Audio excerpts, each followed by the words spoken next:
Russian media reported that on July 9th, a civilian recreational area, the city beach in Kursk, was attacked, resulting in at least 3 deaths and 6 injuries, including a child.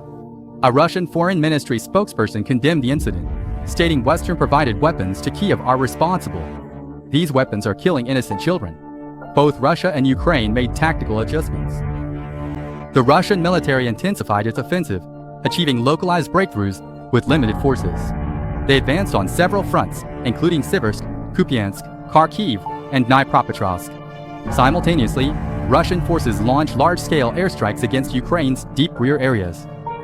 In the past week, the Russian military launched over 1,000 drones and missiles.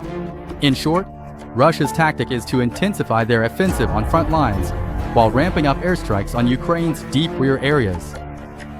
This all-out intensified tactic has put enormous pressure on the Ukrainian forces, with their territory being continuously eroded. In response, the Ukrainian military is desperately holding the front lines while also making use of missiles and drones.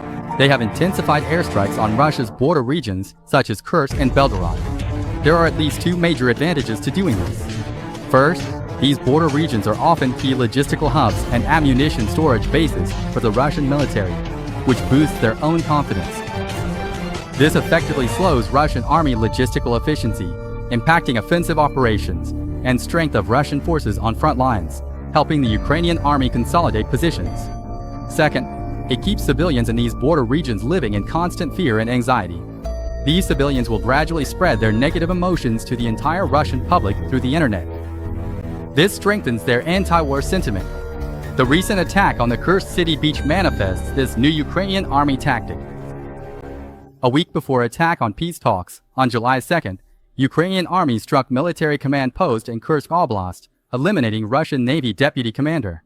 On July 8th, Ukrainian army launched air raid on another Russian border region, Belgorod, deploying over 100 aircraft, destroying civilian facilities, and injuring 5 people.